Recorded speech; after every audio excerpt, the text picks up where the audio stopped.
Welcome, my friend, and thank you for joining me today on English with Rambo. I want to ask you a very important question, one that holds the key to unlocking your true potential. Imagine if your brain could become like a powerful English machine. Imagine if every word and every sentence you hear or read could stay in your memory like glue, instantly accessible, always ready. Wouldn't that profound shift change everything for you? Many people believe that learning English is solely about laboring through textbooks and diligently memorizing grammar rules. But that idea, while containing a partial truth, is not completely accurate. Today, I will unveil something different, something far more powerful. Because English is not only about books. English is not only about endless lists of rules. English, at its core, is deeply, intrinsically connected to your brain. When you learn to train your brain in the right way, English begins to feel natural. It sheds its heavy, often boring facade. It becomes easier, more intuitive, and sometimes, dare I say, it even becomes fun. If you stay with me until the very end of this lesson, I promise you, you will experience a significant transformation in how you perceive English. You will begin to feel that your brain is not your enemy, not a stubborn obstacle, but rather your most powerful, most eager ally. It is your best tool, simply waiting to be activated. And before we dive deep into the fascinating architecture of your mind, I want to ask you for one small favor. If this video helps you, even in a small way, please click the like button below. That single click is a powerful signal to me that this content is valuable, and it also helps more learners around the world discover English with Rambo. You can also share your thoughts and questions in the comments, and subscribe if you want more lessons that truly transform your English journey. But most of all, please remember to like this video. Your support, truly, makes an immense difference. Now, let's explore why your brain fundamentally controls your English. When someone says the word English, what is the very first picture that forms in your mind? For many, it evokes images of intimidating grammar books, sterile classrooms, and what feels like an endless, exhausting parade of rules that ultimately leave them feeling tired and defeated. Perhaps you vividly recall those moments when you studied with immense effort, burning the midnight oil, only to find when the exam arrived that your mind felt utterly blank. You tried to read English texts, but the words seemed to vanish from your memory like smoke. You tried to listen, but the speakers talked too fast, and everything blurred into an incomprehensible noise. You tried to speak, but your mouth seemed to refuse to move, your tongue tied by an invisible knot. In those agonizing moments, you likely felt small, weak, and perhaps even a profound sense of hopelessness. But today, I want to present you with a revolutionary idea, An idea that possesses the power to completely rewrite your English story. Listen carefully, because this is crucial. Your problem was never English itself. Your problem was never your memory. The real, underlying problem is this. Nobody ever truly told you that learning English, at its most fundamental level, starts right inside your brain.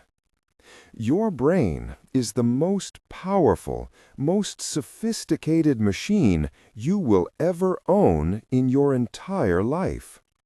Think about its astonishing capabilities. Your brain can remember millions of faces. It can store thousands upon thousands of songs, recalling melodies and lyrics with ease. It can solve complex problems faster than even the strongest, most advanced computers. And here, my friend, is the great secret, the profound truth that should ignite your hope.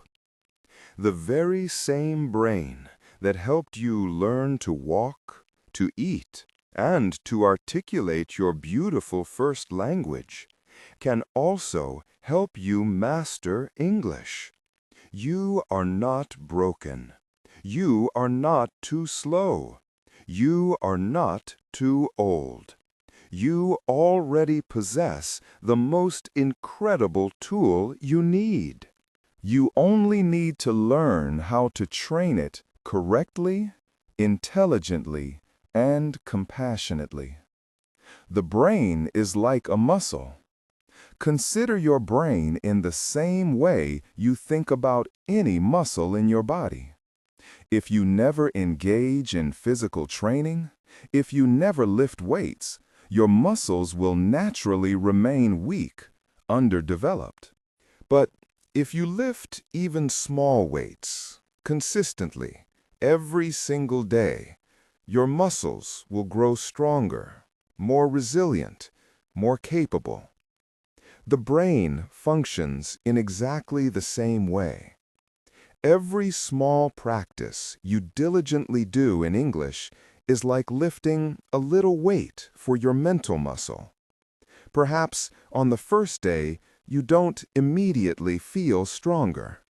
Maybe you even feel a bit tired, a bit overwhelmed.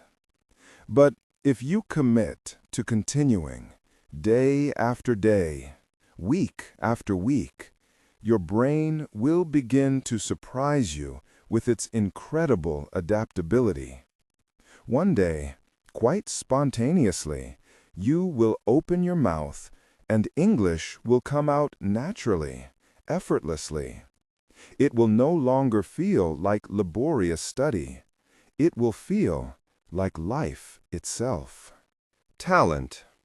Many learners mistakenly believe is the secret. They often think that some individuals are simply born with a special, inherent gift for languages. They might look at a classmate who speaks with greater fluidity and inwardly say, "Perhaps she has a bigger brain than me," or "Maybe he is simply smarter than me." But that, I assure you, is simply not true. Science, the rigorous study of how our world works, reveals something incredibly exciting, something profoundly empowering. Your brain, this magnificent organ, possesses the astonishing capacity to grow and change at any age. This remarkable ability is scientifically known as neuroplasticity. Neuroplasticity means that your brain is continuously making new connections, forging new pathways, every single time you practice, every single time you engage. Every word you repeat, every sentence you attempt, every English story you immerse yourself in is like planting a tiny seed in fertile ground. At first, you might not see the seed. The soil might appear empty, unchanged. But beneath the surface, something vital is growing, silently, persistently. With consistent water and nourishing sunlight, which, in our analogy, are your daily efforts and positive mindset, one day, a small, vibrant green plant will emerge. That plant, my friend, is your English, blooming into life. This principle of neuroplasticity is the foundational bedrock for our entire approach here at English with Rambo. For too long, the belief persisted that the adult brain was largely fixed, its structure and function set in stone. But extensive research in recent times has unequivocally shattered that misconception. Your brain is not a static recipient of information. It is a dynamic, ever-evolving organ, constantly adapting and growing in response to your experiences, your learning, and even your very thoughts. Think about the profound implications of this. Every single moment you dedicate to English, no matter how brief, is a tangible investment in the physical and functional architecture of your brain. It's not just a metaphorical training. You are literally sculpting your gray matter, enhancing its capabilities. The lingering fear that you might be too old to learn, or that you're simply not naturally gifted, simply dissolves in the face of this scientific truth. Your brain is ready and waiting for the right stimulus to transform and grow. It's not about being born with a special talent. It's about activating your brain's innate, undeniable capacity for change. Now, let's talk about the silent saboteurs that often hinder this incredible process: mistakes. Here is another amazing, liberating fact. Your brain does not inherently care if you are perfect. It only cares if you practice, if you engage, if you try. Even if you make mistakes, even if you feel shy, even if your pronunciation isn't flawless, your brain is still learning, still forming those vital connections. Think about a baby learning its first language. A baby doesn't worry if its words are wrong. A baby doesn't pause, paralyzed by the fear of imperfection. A baby simply speaks, laughs, experiments, and tries again, endlessly, joyfully. And slowly, steadily, the baby improves. Why? Because the brain learns through use, through active engagement, not through fear of judgment. If a baby with an undeveloped brain can learn an entire language, then you, with your mature, powerful brain, can absolutely learn English. Your brain still possesses that same incredible power, that same innate capacity for language acquisition.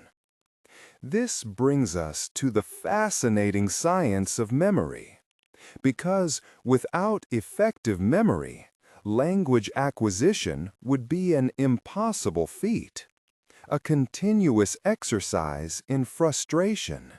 Our approach at English with Rambo emphasizes connecting English with stories, actions, and emotions, precisely because this aligns perfectly with how our memory systems are optimally designed to encode, store, and retrieve information. When we talk about encoding, we're referring to the process of converting sensory information into a form that can be stored in the brain.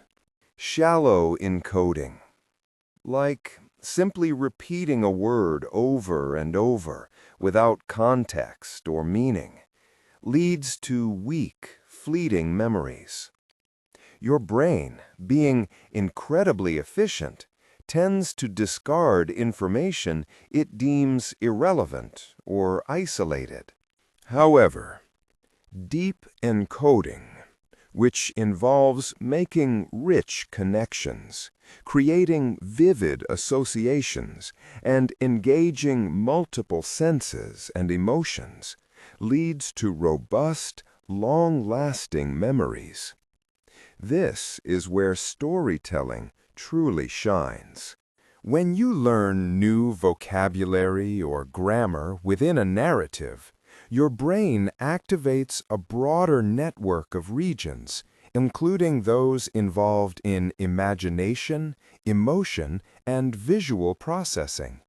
This process, known as elaborative rehearsal, links new information to your existing knowledge and experiences, creating a richer, more interconnected web of memories. Think of it like a sophisticated filing system. A single, isolated file is hard to find. But a file cross-referenced with dozens of other related documents, imbued with personal meaning, is easily locatable and retrievable. Consider the common frustration of forgetting new words almost as soon as you learn them. This isn't a sign of a bad memory. It's your brain's clever way of filtering out information it perceives as irrelevant. Forgetting isn't a failure. It's an invitation to re-engage, to strengthen those neural connections a little more each time, shifting the emotional landscape of learning from one of frustration to one of strategic, playful engagement.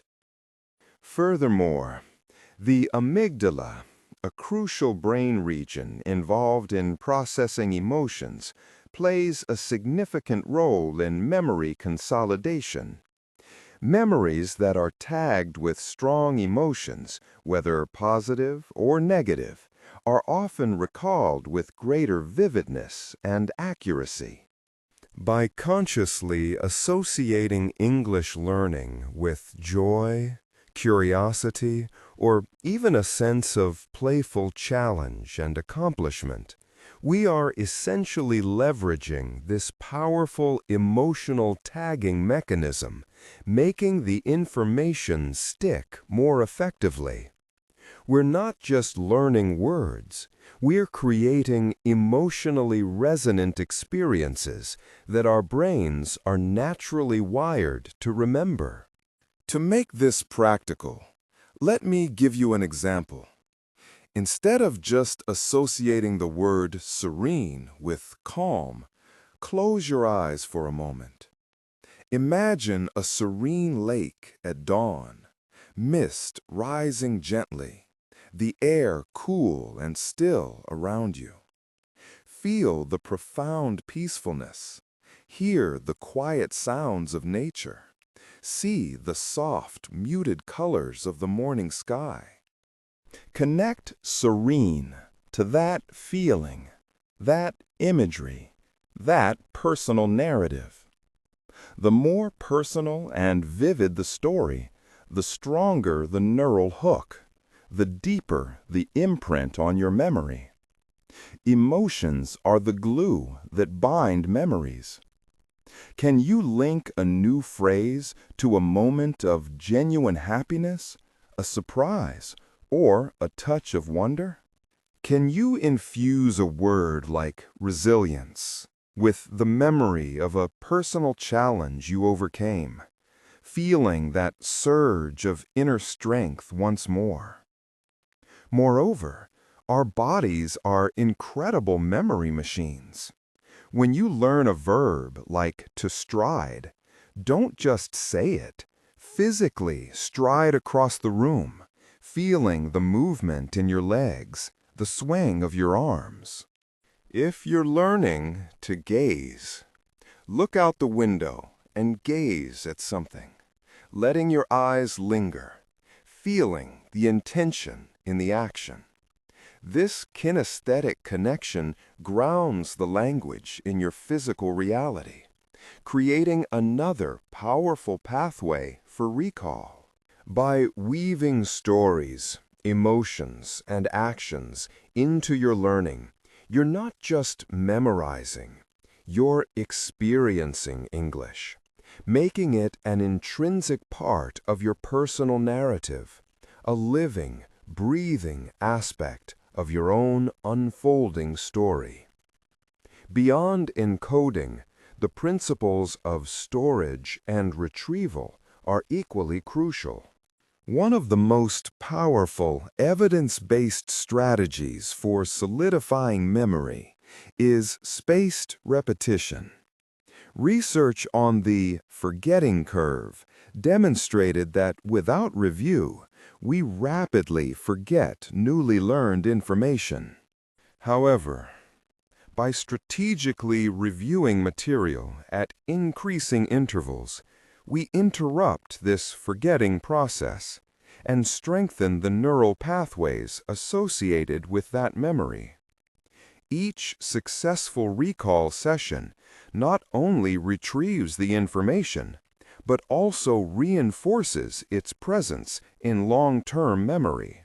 This isn't just about repetition.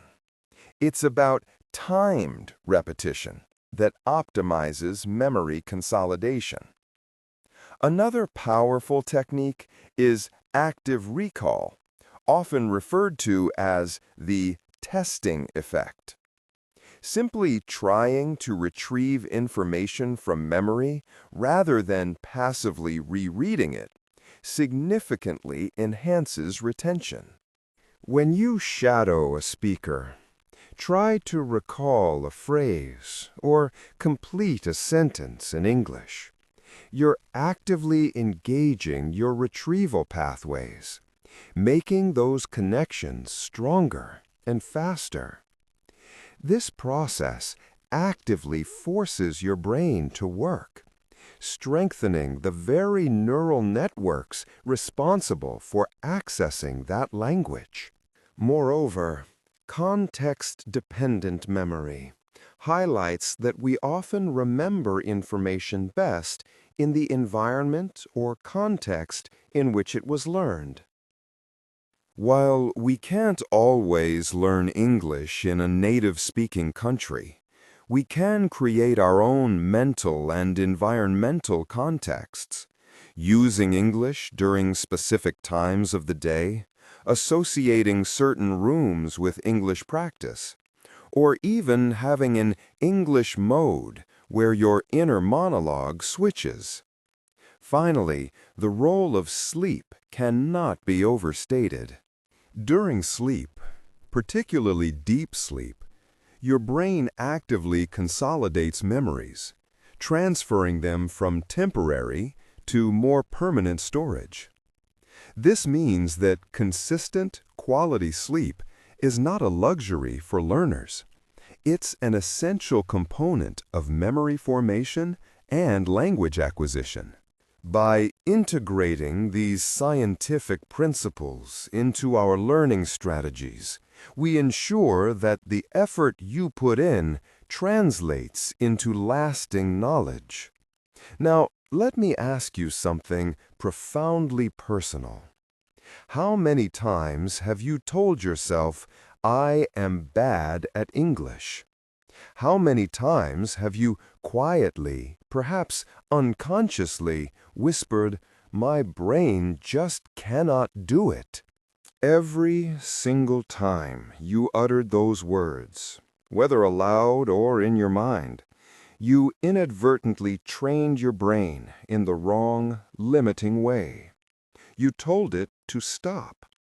You effectively closed a door to possibility. But from today, I want you to consciously train your brain in a powerful, new way. I want you to tell your brain with conviction and kindness, I can do it. I am growing. I am learning. These simple sentences are far more than mere motivation. They are powerful commands. And your brain, remarkably, listens to commands. When you tell your brain, I can, it immediately begins searching for solutions, for pathways, for opportunities. When you tell it, I cannot, it gives up, often before even trying. Beyond specific words and phrases, the most transformative shift you can make is to change the very landscape of your inner world. Our thoughts, our internal monologues, are constant companions, shaping our perceptions and influencing our actions. What language does your inner voice primarily speak? For many, it's their native tongue, a comfortable, almost unconscious default. But imagine the profound impact of consciously inviting English into this sacred, private space. This isn't about forced translation or intellectual acrobatics. It's about a gradual, gentle, and intentional shift, allowing English to become the fabric of your everyday thought. It's a journey of making English not just something you study, but something you are, an integral part of your being. This is the narrative twist, the truly revolutionary insight that goes beyond traditional learning. You are not just acquiring a language. You are purposefully and powerfully re-engineering your brain's operating system. It's a deliberate act of cognitive rewiring that allows you to sculpt your very perception of reality, your internal dialogue, and your capacity for connection. Your inner voice is a constant stream of consciousness, a powerful tool for self-reflection, planning, and understanding. By intentionally shifting this internal monologue into English, even for brief, accessible periods, you force your brain to engage with the language at a deeper, more spontaneous level. This isn't about perfectly formed sentences initially.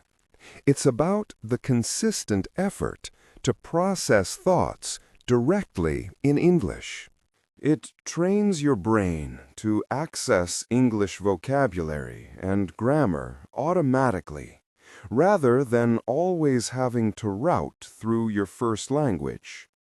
This practice strengthens the neural pathways dedicated to English thought, making your responses quicker and more natural. It's like changing the operating system of your mind for a portion of the day. A direct, bypass the textbook pathway to fluency. Your brain, you see, craves novelty and efficiency. It responds to patterns, to repetition, and most profoundly, to emotional resonance. When you begin to connect English with joy, with success, with moments of genuine understanding and self-expression, you're not just learning words. You're forging new, robust neural pathways that anchor the language deeply within your subconscious, allowing your spontaneous reactions and even your dreams to begin manifesting in English. One of the most powerful ways to cultivate this inner shift is through journaling in English. Not a formal, pressure-filled academic exercise, but a safe, confidential space where you can simply let your thoughts flow onto the page in English. Don't worry about grammar or perfection in the initial stages. Focus on expressing your raw emotions, your observations, your plans, your daily reflections. This act of self-reflection in English isn't just about language practice. It's a profound form of mental and emotional processing, allowing you to connect with yourself on a deeper level, while simultaneously strengthening your linguistic muscles. It's like tending a secret garden where your English voice can bloom without judgment, a private laboratory for linguistic experimentation and cognitive development. Another remarkably effective technique, often overlooked for its emotional and physiological depth, is shadowing. This isn't mere mimicry. It's a profound act of linguistic embodiment and empathy. When you shadow a native speaker, listening intently and simultaneously repeating what they say, you're not just repeating sounds. You're stepping into their rhythm, feeling the nuances of their intonation, absorbing their confidence, and synchronizing your breath. It's almost like momentarily inhabiting their linguistic skin, allowing their fluency to subtly imprint itself upon your own neural pathways. This practice directly targets your auditory processing, pronunciation, rhythm, and intonation. You are actively engaging your brain's auditory motor circuits, training your mouth and tongue muscles, your vocal cords, and your listening comprehension, all at once. From a psychological standpoint, shadowing helps to build automaticity.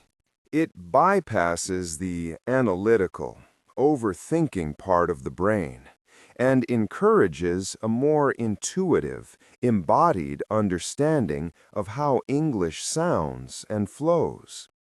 It helps to dissolve the mental blocks that often make speaking feel effortful, gradually building confidence and fluency.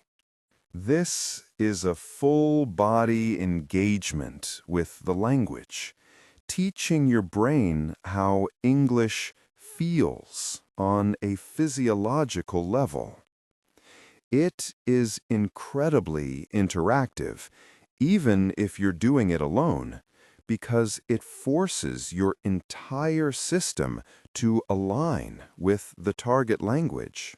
These practices, when consistently applied, fundamentally shift your relationship with English, transforming it from a foreign subject into a living, breathing extension of your own mind. I remember one student. Her name was Anna.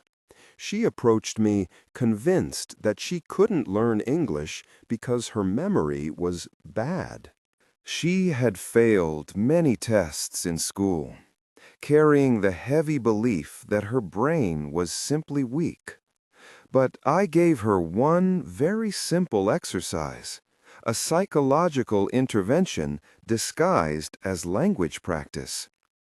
Every morning, she had to speak just one English sentence out loud. Simple sentences like, "I am strong today," or "I am ready to learn," or My brain is powerful. She committed to this small practice every morning for 30 days.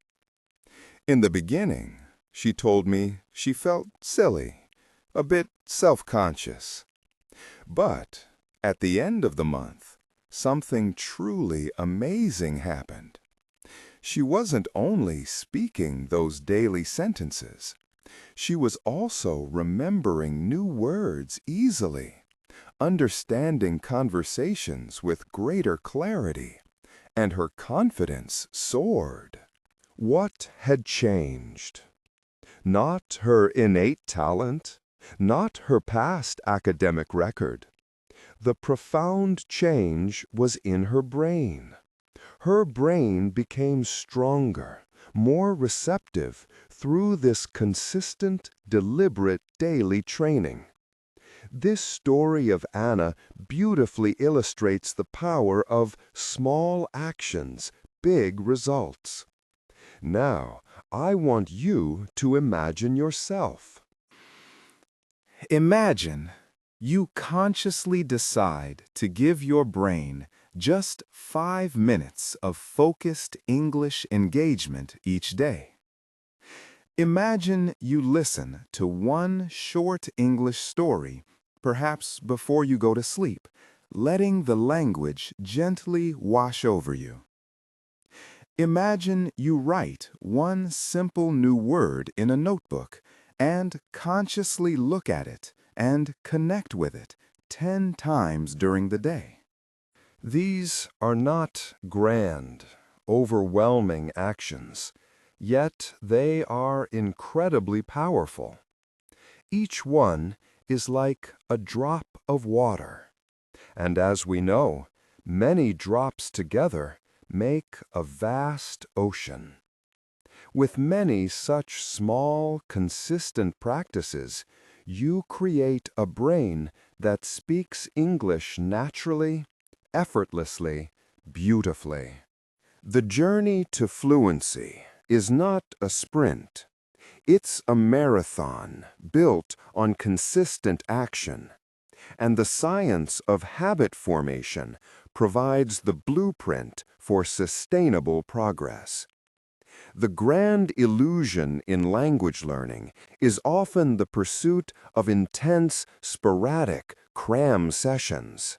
While these might yield temporary results, they are ultimately detrimental to long-term retention and fluent acquisition. Your brain, remember, is a muscle. It thrives on regular, even micro workouts, not on occasional exhaustive sessions. The psychological principle here is the compound effect. Small, consistent efforts over time yield exponentially greater results than large, inconsistent ones. Think of building a magnificent cathedral, not by trying to lift entire walls in one go, but by carefully placing one brick after another, day after day. Each brick, though small, contributes to something monumental. Building sustainable habits involves understanding the neurological loop of cue, routine, and reward. Identify a clear cue, for example, after my morning coffee. Establish a simple English routine, for example, listen to a 5-minute English podcast. And recognize the internal reward, for example, the satisfaction of understanding a new phrase, the feeling of subtle progress. The brain is an incredibly efficient machine, constantly seeking ways to automate routine behaviors to conserve cognitive energy. This is precisely how habits are formed, primarily governed by the basal ganglia, structures deep within the brain. By consciously designing your English learning around this loop, you can transform sporadic efforts into ingrained daily practices. Make the cue obvious. Make the routine easy to start.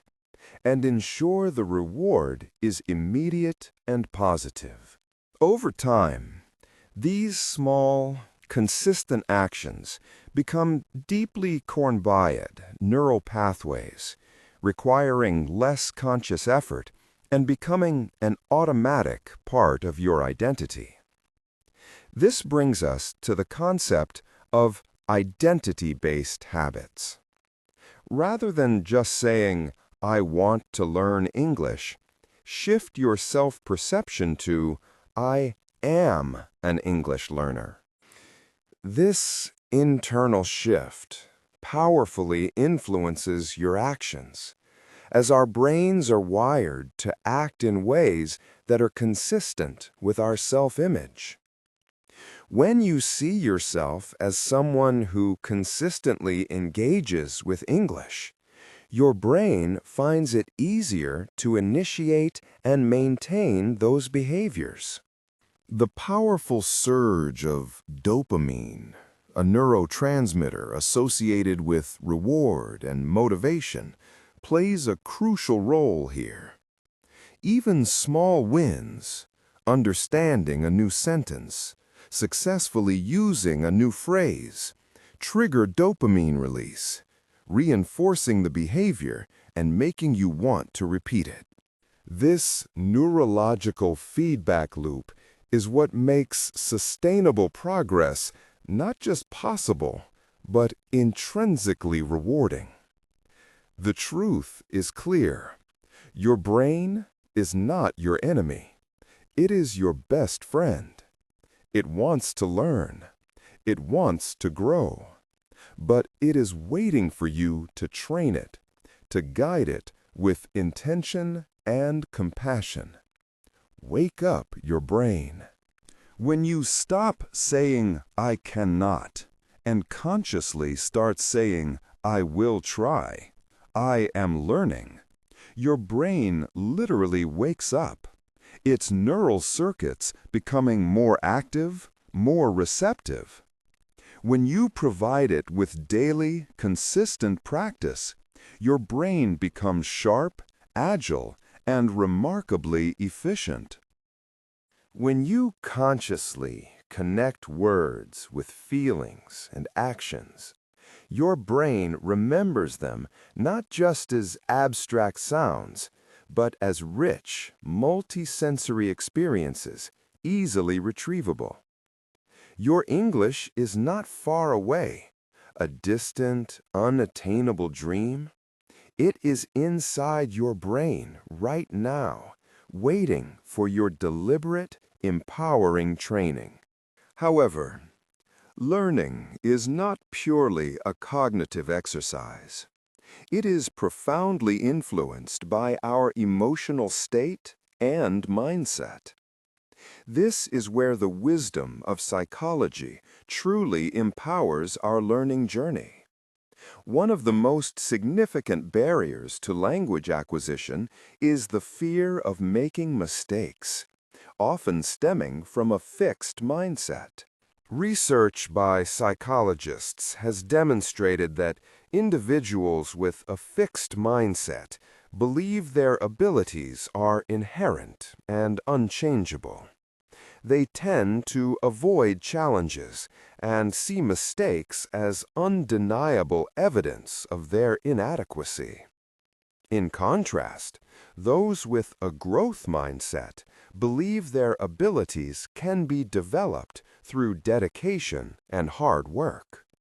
They embrace challenges and view mistakes as invaluable opportunities for learning and improvement. When we shift from a fixed to a growth mindset, our brain activity actually changes. Studies using neuroimaging have shown that individuals with a growth mindset exhibit greater neuroactivity in areas associated with attention and error processing when they receive feedback on mistakes. indicating they are actively engaging with the error to learn from it, rather than shutting down and feeling defeated. This fundamentally alters how your brain processes failure, transforming it from a roadblock into a stepping stone. For many, the biggest obstacles aren't grammar rules or pronunciation challenges, but rather the invisible grammar rules of fear, perfectionism, and self-doubt. These emotional patterns can be far more limiting than any linguistic error.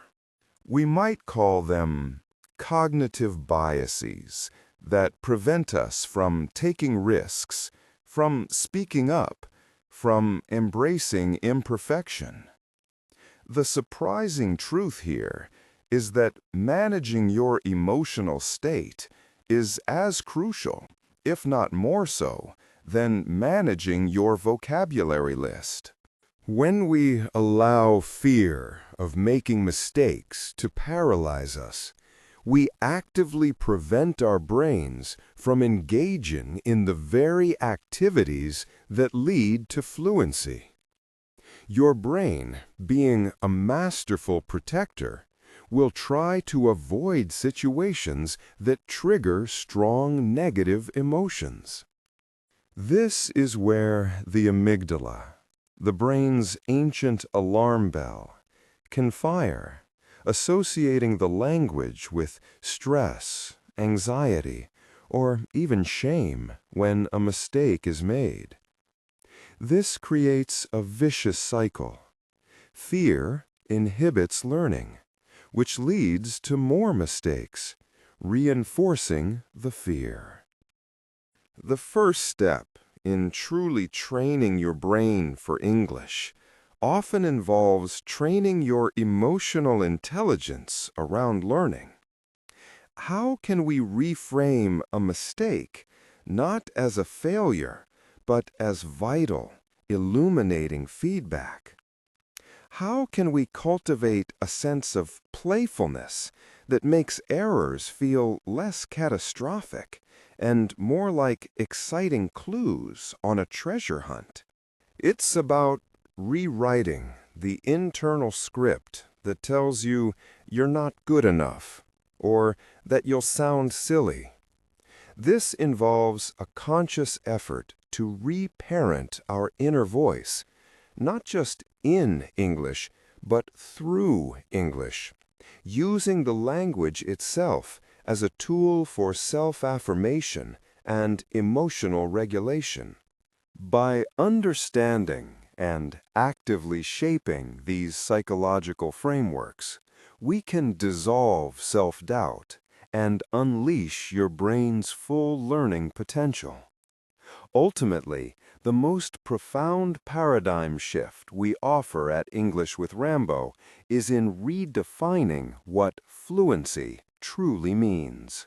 For far too long, we've equated fluency with grammatical perfection, an absence of errors, or an academic prowess that often stifles spontaneity and creative expression.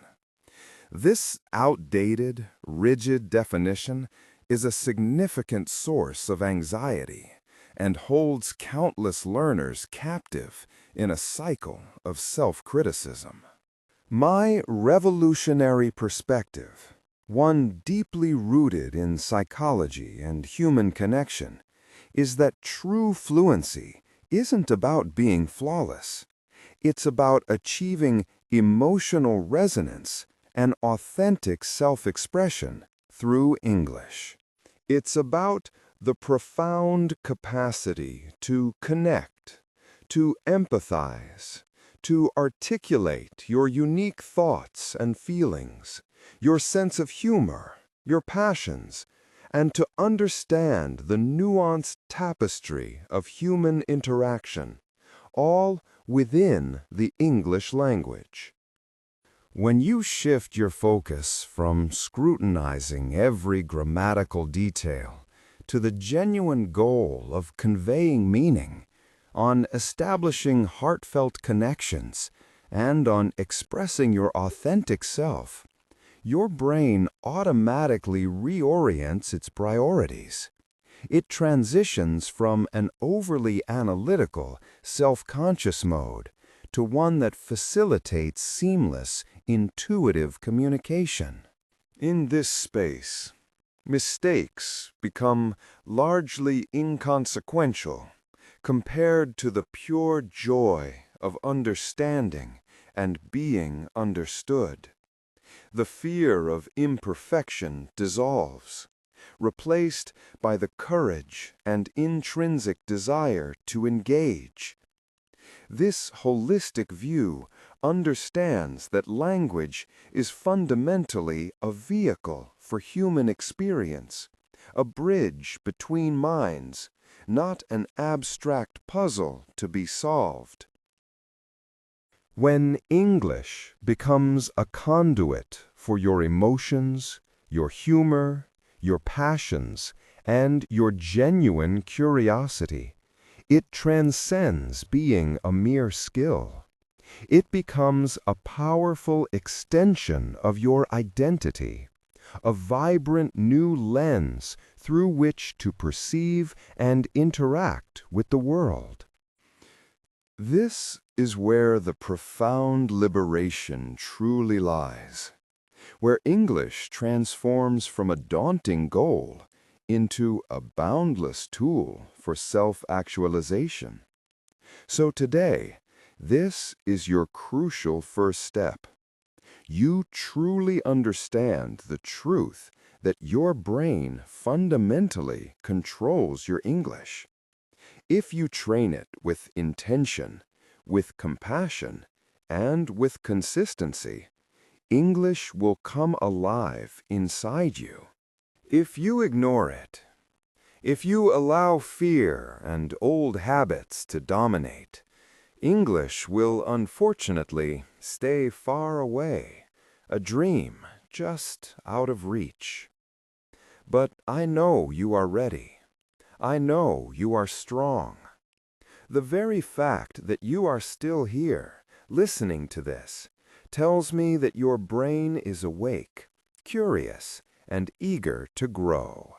Let's quickly recap the core principles to empower your brain for English mastery. 1. Train your brain like a muscle. Embrace neuroplasticity. Every small, consistent effort creates new neural pathways. 2. Connect English to stories, emotions, and actions. This fosters deep encoding and makes words unforgettable by leveraging your brain's natural memory systems. Cultivate your inner English voice. Shift your inner monologue. Journal in English, and practice shadowing to make English a natural part of your thought process. 4. Embrace the micro-habit revolution. Small, consistent daily engagements are far more effective than intense, sporadic study. Build sustainable habits and celebrate every tiny win. Reframe mistakes as invaluable learning data. Cultivate a growth mindset, replacing self-criticism with curiosity and compassion. 6. Redefine fluency as authentic connection and self-expression. Let go of the need for perfection and embrace the joy of genuine communication. Your brain is an extraordinary gift, and you have the innate power to guide its growth, to nurture its connections, and to unleash its full potential.